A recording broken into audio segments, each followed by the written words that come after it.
Hello friends, today's video is going to be very important in terms of reading. आज मैं आपको reading के सारे tips tricks each and everything I am gonna share with you. तो हमारा जो आज का फोकस रहेगा वो होता है ट्रू फॉल्स और नॉट गिवन को कैसे सॉल्व करना है और कैसे आप उसको बिना गलती किए कैसे आप उसको आंसर कर सकते हो. तो सबसे इम्पोर्टेंट बात क्या है जो आपको ध्यान में रखना है, अगर ट्रू फॉल्स पूछा है तो ट्रू फॉल्स ही लिखना है, ये नहीं है येस नो लिख दो.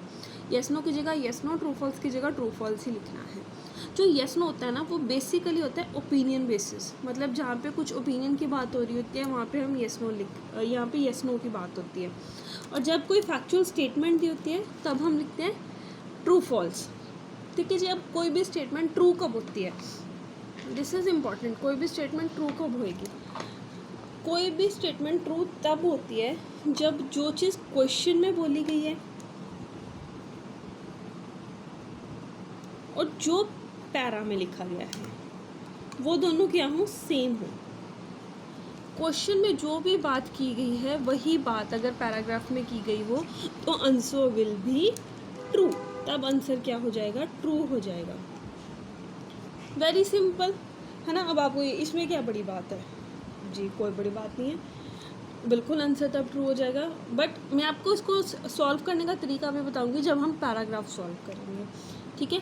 और वही अगर क्वेश्चन में जो बताया गया है और पैरा में जो बताया गया है वो उसका नेगेटिव हो, मतलब वो ना बोल रहा हो, जो अगर क्वेश्चन में बात पूछी गई है पैरा में उसका नाम आंसर दिया हो या फिर वो ऑपोजिट आंसर बता रहा हो. ठीक है. या फिर डिफरेंट नंबर्स हों. ऐसा भी हो सकता है कि बात सारी सेम है बट जो उसने न्यूमेरिकल फिगर दिया हुआ है, जो नंबर हैं वो अलग है. जैसे जो न्यूमेरिकल फिगर्स हैं वो अलग है. जैसे पैराग्राफ में फॉर एग्जांपल बताया हुआ है कि ही हैज़ 4 कैंडीज़. ठीक है. पैराग्राफ में ये बताया गया और क्वेश्चन में बताया गया ही हैज़ 6 कैंडीज़. तो आंसर क्या हो गया हमारा, फॉल्स हो गया. ओके जी. जब हमारा स्टेटमेंट सेम होता है, पैराग्राफ भी सेम होता है तो आंसर विल बी ट्रू. अगर नेगेटिव हो जाए या फिर ऑपोजिट हो जाए, वो बोल रहा है ही इज़ वाइट, क्वेश्चन में लिखा है the book is of white colour और पैसेज में पूछा गया the book is of black colour, तो क्या हो गया, ऑपोजिट हो गया, तो भी फॉल्स हो गया. डिफरेंट हो, ऑपोजिट हो या न्यूमेरिकल में डिफरेंस हो, then the answer will be false. अब जो नेक्स्ट एंड इम्पॉर्टेंट है दैट इज़ नॉट गिवन. अब हम नॉट गिवन कहाँ पे लगाते हैं? नॉट गिवन हम लगाते हैं जब हमारे पास या तो नो इन्फॉर्मेशन हो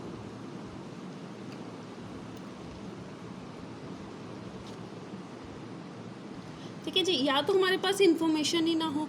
अगर हमारे पास इन्फॉर्मेशन है तो वो पार्शियल है, आधी दी हुई इन्फॉर्मेशन है, तभी भी हम उस सिचुएशन में क्या करेंगे, note given.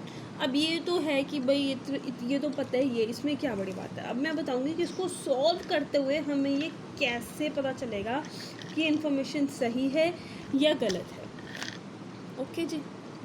So for that we have a question. So सबसे पहले क्वेश्चन क्या कहता है, the number of people buying dolls have grown over the centuries. अभी हमें कुछ नहीं करना, सबसे पहले पैसेज को पढ़ना नहीं शुरू करना, हमें क्या करना है, सीधा क्वेश्चन पे जंप करना है. क्वेश्चन पे जंप करके हमें सबसे पहले फाइंड आउट करना है कि ये क्वेश्चन क्या कह रहा है. क्वेश्चन को समझना है, पैरे को नहीं समझना. रीडिंग जल्दी करनी है भाई, टाइम भी नहीं है, तो पैसेज को समझने की जगह क्वेश्चन को समझो. क्वेश्चन क्या कह रहा है कि लोगों की जो गिनती है ऑफ बाइंग डॉल्स को खरीदने की हैज़ ग्रोन, बढ़ चुकी है, ओवर द सेंचुरीज़, कि टाइम के साथ, सेंचुरीज़ के साथ लोगों की जो डॉल्स खरीदने की जो नंबर है वो बढ़ चुका है. Has grown over the century. तो मतलब हमें किस पे फोकस करना है, डॉल्स पे फोकस करना है. तो जहाँ पे हमारा यहाँ पे हमें क्या ढूंढना है, कीवर्ड, कि अभी पैसेज में हमने ढूंढना क्या है, कीवर्ड क्या है हमारा, डॉल्स. तो ये हो गया हमारा कीवर्ड. ठीक है जी. अभी क्या है, उसके बाद जो सब कीवर्ड है हमारा, पीपल बाइंग डॉल्स की जो बाइंग है वो ग्रोथ हो गई, उसकी ग्रोथ हो रही है. तो हमें सबसे पहले पैराग्राफ में जाके क्या करना है, स्कीम करना है, ढूंढना है, आंखें अपनी फरानिया की डॉल कहाँ पे दिखाई. हमें फटाफट से देखना है कि हमें डॉल कहाँ दिखाई दे रहा है, डॉल कहाँ दिखाई दे रहा है। डॉल हमें अपनी नज़रें घुमानी है, डॉल डॉल डॉल डॉल, ठीक है। So I have found that doll is here at this paragraph. इस पैराग्राफ में डॉल की बात की गई है, ठीक है जी। ये पैराग्राफ हमारा क्या कर रहा है, similarly people who collected doll may go beyond simply enlarging their collection and develop an interest in the way that dolls are made। तो हमारा जो आंसर है वो हमें यहीं तक मिल जाएगा, हमें इसके आगे पढ़ने की ज़रूरत ही नहीं है। We got the answer till here only. Now this paragraph is saying people who collect doll, वो लोग जो डॉल खरीदते हैं, go beyond simply enlarging their collection, वो अपनी कलेक्शन को बढ़ाना चाहते हैं और उनका जो इंटरेस्ट है that has developed in the way that dolls are made. अब देखिए, हमें इतना पता चल गया कि जो लोग डॉल्स खरीदते हैं उन्होंने अपनी जो कलेक्शन है वो उसको बढ़ाना चाहते हैं, बट हमें ये तो नहीं पता चला कि ज़्यादा बंदे अपनी कलेक्शंस को बढ़ा रहे हैं और उनका जो कलेक्शन है वो बढ़ गई ओवर द ईयर्स। ये बात तो इसमें की ही नहीं हुई। सो दे हैव सिंपली टॉक्ड, जो ऑलरेडी डॉल्स को कलेक्ट कर रहे हैं उनका जो इंटरेस्ट है कलेक्शन में वो बढ़ गया है। दैट टू कि कैसे, कि किस मटेरियल से उसका जो डेवलपमेंट हो रहा है उसमें। तो क्या हम अंश में नो लिख दें कि डिसएग्री तो नहीं कर रहा, बट क्या ये एग्री कर रहा है, क्योंकि इसमें लिखा है सिंपली एनलार्जिंग द कलेक्शन। तो क्या ये इसमें एग्री कर रहा है? द आंसर इज नो, इसमें वो एग्री नहीं कर रहा। हमारे पास कौन सी इंफॉर्मेशन गिवन है? एज आई टोल्ड यू, हमारे पास पार्शियल इंफॉर्मेशन गिवन है, आधी इंफॉर्मेशन बताई हुई है कि हाँ जो ऑलरेडी कलेक्ट कर रहे हैं, हु कलेक्ट जो करते हैं, उनका जो थोड़ा सा वो अपने कलेक्शन को बढ़ा रहे हैं, बट ये नहीं है कि ज़्यादा लोगों ने कलेक्ट करनी ज़्यादा शुरू कर दी। तो हमें नहीं पता ज़्यादा लोगों ने कलेक्ट करनी शुरू की है या नहीं की। So that is the reason the answer will be not given. Yes, because the information is partial, so the answer is not given. अभी इसमें मैं आपको और तरीके से बताती हूँ इसी को कि ये नॉट गिवन क्यों हुआ, क्योंकि मोस्टली मतलब कि इनलार्ज तो होगी नहीं जी। पैराग्राफ ने प्रिसाइज बात की हुई है जी, पैराग्राफ ने प्रिसाइज बात की है, मतलब पैराग्राफ ने सिंपल बात करी है कि लोगों की गिनती बढ़ी है कि नहीं, पीपल की गिनती बढ़ी है कि नहीं, पीपल की गिनती बढ़ी है या नहीं इन कलेक्टिंग द डॉल्स। तो जब हमारे पास पैराग्राफ में प्रिसाइज इन्फॉर्मेशन हो और क्वेश्चन में ग्रोस, मतलब क्वेश्चन में हमारे पास ज़्यादा चीज़ें पड़ी हो, तब हमारा आंसर क्या हो जाता है? Not given. ठीक है जी।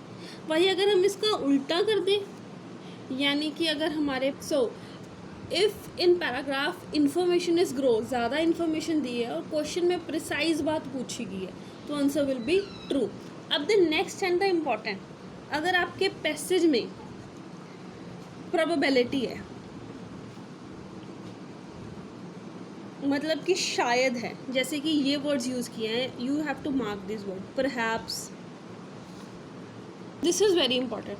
अगर आपके पैराग्राफ में प्रोबेबिलिटी है, पैराग्राफ में शायद है, जैसे कि ये वर्ड्स यूज़ है, perhaps, may, might, could, claim, दो, बिलीव्ड, तो मतलब पैराग्राफ में पक्का नहीं है कि है या नहीं है, और आपके जो क्वेश्चन है वो श्योरिटी बता रहा है कि पक्का ही है जी, जो मर्जी है, तो आंसर क्या आएगा? Not given. फॉर एग्जाम्पल, मैं आपको अभी एग्जाम्पल देती हूँ, that Mark claim to be a Canadian citizen. Question क्या कह रहा है? Mark claim to be Mark claim to be a Canadian citizen. उसने क्लेम किया है कि वो कनेडियन सिटीजन है, और क्वेश्चन में कह रहा है कि mark is a Canadian citizen. Question में क्या है? श्योरिटी है कि वो पक्का कनेडियन सिटीजन है, और पैराग्राफ में क्या है कि पक्का नहीं है, वो क्लेम कर रहा है कि वो कनेडियन सिटीजन है। मतलब यहाँ पे श्योरिटी नहीं है बट क्वेश्चन में श्योरिटी है, तो आंसर क्या आएगा? हम क्या पढ़ते हैं?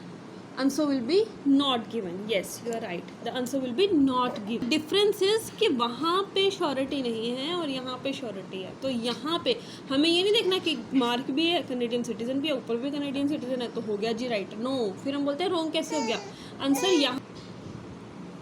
Let's just try to solve some questions now. So here the question is 16th century European dolls were normally made of wax and प्रोफलिन। तो 16th सेंचुरी में डॉल्स इनसे बनी होती थी। तो हमने अभी अभी इसके बारे में पढ़ा है कि मटेरियल चेंज हुआ है। तो यहाँ पे क्या कह रहे हैं, these have changed over the centuries from the wood that was standard in 16th century। कि वो क्या कह रहे हैं, 16th सेंचुरी में जो डॉल्स हैं वो किससे बनी होती थी, फ्रॉम द वुड। तो वुड से बनी होती थी, और यहाँ पे वो किससे कह रहे हैं, वैक्स और प्रोफलिन से। सो आंसर क्या हो गया हमारा, कंप्लीटली डिसएग्री स्टेटमेंट होगी। So answer will be false. ठीक है जी, आंसर हमारा फॉल्स हो जाएगा। So next is arranging a stamp collection by size of the stamp is less common than other methods. कि स्टैम्प की कलेक्शन को साइज के अकॉर्डिंग कलेक्ट करना is less common than other methods. Okay, now let's just find out in the paragraph that what is stated there. So next paragraph, so shall we see, can we see stamp here? Yeah, stamp collection is there. Not all collectors are interested in learning their hobby, though we have might call a psychological reason for collecting it, need a sense of control, perhaps a way of dealing with the insecurity। हमारा हमें नहीं ज़रूरत इस चीज़ की, not relevant. उसके बाद stamp collector की बात हो गई, हमने साइज़ के अकॉर्डिंग स्टैम्प कलेक्शन को देखना है। Stamp collectors for instance arrange their stamps, आगे बात की अरेंज करते हैं स्टैम्प्स को, in their album usually very neatly करते हैं, ऑर्गेनाइजिंग करते हैं their collection according to the certain common place principle. Common principles हैं, क्या क्या हैं, इन अल्फ़ाबेटिकल ऑर्डर करते हैं, grouping stamps by what they depict, क्या डिपिक्ट करता है, people, bird, map and so on. But they didn't talk about the size, उन्होंने साइज़ की तो बात ही नहीं की। तो हम उसमें येस कर सकते हैं, ना ही हम उसमें नो कर सकते हैं। So answer will be, what will be the answer, very good, the answer will be not given. Now let's jump to the next question. The next question is someone who collects unusual objects may want other to think he or she is also unusual। जो unusual चीज़ें collect करते हैं वो चाहते हैं कि दूसरे भी ये सोचें कि वो भी unusual है। So let's just find out ये किधर है पैराग्राफ में, स्कीम करते हैं फटाफट से।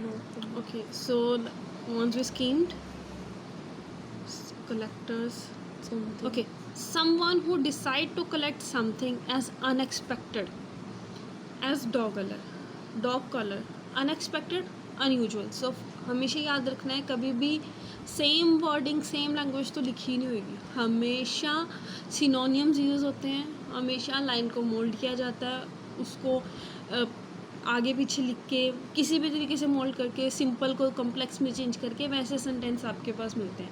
सो नेवर थिंक कि ये डायरेक्ट तो हमें पूछा ही नहीं है, ये तो वर्ड ही नहीं आया। हमें जो अपने कीवर्ड्स हैं वो बहुत ही स्मार्टली यूज़ करने हैं।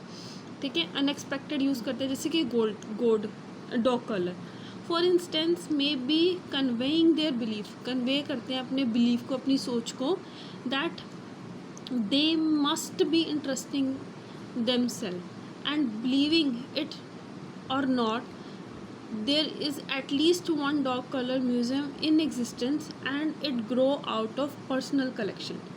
तो वो क्या करते हैं, वो अपने जो वो है उसको बिलीव करवाते हैं, अपने विचार को बिलीव करवाते हैं दूसरे को कि आप भी इसमें बिलीव करो कि ये बहुत ही ज़्यादा इंटरेस्टिंग है, और बल्कि एक तो डॉग कलेक्शन का म्यूज़ियम ही बना हुआ है। तो वो क्या कह रहे हैं कि दे मेक, अभी हमारा क्वेश्चन क्या कह रहा था कि कुछ जो लोग अनयूजुअल चीज़ें, अनयूजुअल अनएक्सपेक्टेड चीज़ें कलेक्ट करी and make the other to believe that he और शी इज़ अनयूजुअल, कि ये बहुत अनयूजुअल है। तो यहाँ पे भी वो सेम बात कर रहे हैं अनयूजुअल की। हाँ, मैंने क्या बोला था, इसमें प्रिसाइज ग्रोस इन्फॉर्मेशन, ज़्यादा इन्फॉर्मेशन दी हुई है, और उसमें प्रिसाइज, जब ग्रोस हमारे पास ज़्यादा इन्फॉर्मेशन और प्रिसाइज के बारे में पूछा तो आंसर क्या होता है, हमेशा true. The answer will be true. So the next question is collecting gives us a feeling that other hobbies are unlikely to